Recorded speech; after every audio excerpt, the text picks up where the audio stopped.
Hello' মৰমৰ ছাত্ৰ ছাত্ৰীসকল, বহুতে ৰিকুৱেষ্ট কৰাৰ পিছত গুৱাহাটী ইউনিভাৰ্চিটিৰ আণ্ডাৰত থকা পলিটিকেল ছায়েন্সৰ BA ফাৰ্ষ্ট ছেমৰ ফাইনেল কুৱেশ্যন এইটো হয়। এইটোৰ পৰা তোমাৰ ফাইনেলত বহুতে মাৰ্কছ কভাৰ কৰিব। এইটোৰ পৰা এইবিলাক কুৱেশ্যন যদি তোমালোকে ছল্ভ কৰা তেতিয়াহ'লে ভালেদৰে কমন আহিব ইয়াৰ পৰা। তো কি কৈছে চাওক আমাৰ এই ভিডিঅ'ত। তো সন্মুখত ছেশ্যনেল পৰীক্ষা আছে, ছেশ্যনেলৰ কাৰণে আপলোড কৰিছোঁ নোটবিলাক, এই পৰা চাব পাৰিব। ফাইনেলৰ নোটবিলাকো মই আপলোড কৰিছোঁ এইবিলাকৰ পৰা। তো এইবাৰ চাওঁ কি কৈছে, ভালদৰে কুৱেশ্যন দিছে। সামাজিক চুক্তি কি, বহুতো অধিকাৰৰ দুটা বৈশিষ্ট্য লিখা, গণতন্ত্ৰ মানে কি, এইবিলাক মই অলৰেডি, বৈজ্ঞানিক সামাজিকবাদ কি, এইবিলাক অলৰেডি মই আপলোড কৰিছোঁ মোৰ ভিডিঅ'ত। নাৰীবাদ, এই যে কাৰ্ল মাৰ্ক্সৰ শ্ৰেণী সংগ্ৰাম যিটো আছে, মই শ্ৰেণী সংগ্ৰাম বিষয়ে আলোচনা কৰিছোঁ, মোৰ নোটছত আছে। সামাজিক চুক্তি তত্ত্ব মানে কি, 5 মাৰ্কৰ এইবিলাক মানে ইম্পৰ্টেণ্ট কুৱেশ্যন, এইবিলাক আহি থাকে একেবাৰে। তো এতিয়া 3 নম্বৰত কি কৈছে, যিকোনো 4টা প্ৰশ্ন উত্তৰ দিবলৈ কৈছে। তো আমাৰ স্বাধীনতা ধাৰণৰ চুক্তি আলোচনা কৰা।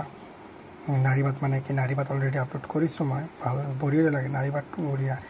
আধুনিক ৰাষ্ট্ৰ বুলিলে কি বুজায়, আধুনিক ৰাষ্ট্ৰ মানে হৈছে ধৰণে বৰ্তমান যুগটো আধুনিক হৈ আছে নে, কি মানে বৈজ্ঞানিক ধাৰণাৰ ফলতে আধুনিক ৰাষ্ট্ৰ সৃষ্টি হৈছিল, এইবিলাকৰ বিষয়ে আছে। প্ৰত্যক্ষ গণতন্ত্ৰৰ টকালিকা, গণতন্ত্ৰৰ দুটা ডিভিনেশ্যন আছে, প্ৰত্যক্ষ গণতন্ত্ৰ, পৰোক্ষ গণতন্ত্ৰ, এই দুটাৰ ভিতৰত এটা আহি থাকে।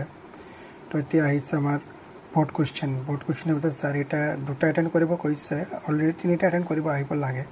কাৰণ বেছিভাগ ষ্টুডেণ্ট কি কৰে, লিখাৰ পিছত ভুলটো যাবই, ইয়াত যোৱাৰ পিছত মানে কি 10ৰ ভিতৰতো 10 মাৰ্ক নিদিয়ে না।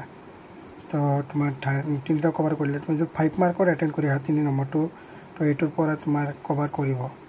আৰু নিচত কি কৈছে, এই নম্বৰটো অধিকাৰ বুলিলে, অধিকাৰ কিয় গুৰুত্বপূৰ্ণ, বিভিন্ন অধিকাৰ বিষয়ে আলোচনা কৰা। অধিকাৰ হয়, অধিকাৰ গুৰুত্বপূৰ্ণ কাৰণ অধিকাৰ দেশৰ নাগৰিকসকলক মানে কি সংজ্ঞা আছে, মানে আমাৰ আৰ্টিকেল যিবিলাক আছে এইবিলাকৰ বিষয়ে শিকায়।